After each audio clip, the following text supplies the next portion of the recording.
নির্মুগ্ধ ছিল 2024-এর গণঅভ্যুত্থানে একজন বীর শহীদ, যিনি পানি বিতরণ করতে গিয়ে তৃষ্ণার্তদেরকে পানি দিতে গিয়ে সাহায্য করতে গিয়ে ওই স্বৈরাচারের গুলিতে নিহত হয়েছিলেন। আসলে এটাকে নিহত বলি না আমরা, সে মরেও অমর আমাদের মাঝে রয়েছে। তাকে আমরা খুব তাদের সকল শহীদদের আমরা শ্রদ্ধাভরে স্মরণ করছি। ওই 2024-এর যেই ফেসিস্টের গুলিতে নিহত হয়েছে হাজারো ছাত্র জনতা, তাদের যে ইচ্ছা আকাঙ্ক্ষা এবং যেই ইচ্ছা ছিল যে বাংলাদেশকে নতুনভাবে গড়ে তুলবে, যে বাংলাদেশের জন্য তারা অকাতরে জীবন দিতেও পিছপা হয়নি, তাদেরকে আমরা শ্রদ্ধা করি এবং তাদের সেই স্বপ্ন বাস্তবায়নের জন্যই আজকে আমরা ফুটিয়ে তুলছি বিভিন্ন গ্রাফিতি, বিভিন্ন দেয়াল লিখিকা এবং বিভিন্ন অনুষ্ঠানের মাধ্যমে সারা বাংলাদেশকে জানাতে চাই এবং সারা বাংলাদেশের মানুষকে জাগ্রত করতে চাই যে আসলে 2024-এর গণ অভ্যুত্থান হয়েছিল নতুন একটি বাংলাদেশের সম্ভাবনা নিয়ে, নতুন একটি বাংলাদেশকে বিনির্মাণের জন্য। কেউ যদি এখনও সেই বাংলাদেশে পড়ে থাকে 1971 থেকে আজ 2025, বাংলাদেশ স্বাধীনতার 55 বছরে পা দেওয়ার পরও এদেশ সার্বভৌমত্বের যে হুমকি স্বরূপ রয়েছে, দেশের বাহিরের বহিস্তর এবং দেশের অভ্যন্তরীণ যেই শত্রুরা এদেশের রক্তচক্ষু দিয়ে তাকায়, আমরা তাদের সেই রক্তচক্ষু উপেক্ষা করে নতুন বাংলাদেশ বিনির্মাণের জন্য আমাদের যেই সংগ্রাম চলছে সেই সংগ্রাম চলবে। আমরা বলতে চাই আবু সাঈদ মুগ্ধ, শেষ হয়নি যুদ্ধ, আমাদের এই যুদ্ধ চলমান থাকবে।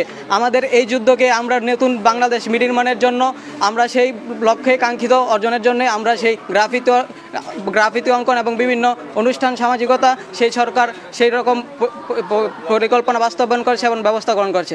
আজকে আমরা একটি গ্রাফিতি আঁকছি যার মূল থিমটা হচ্ছে পানি লাগবে পানি। আপনারা যদি দেখেন এই পানি লাগবে পানি, পানি হচ্ছে মানুষের জীবনের অপর নাম। এই পানি বিতরণ করতে গিয়ে একটি আমাদের বড় ভাই যারা পানি বিতরণ করতে গিয়ে নিহত হয়, সেই বাংলাদেশ কি আমরা বিনির্মাণ করব না? সেই বাংলাদেশ অবশ্যই বিনির্মাণ হবে।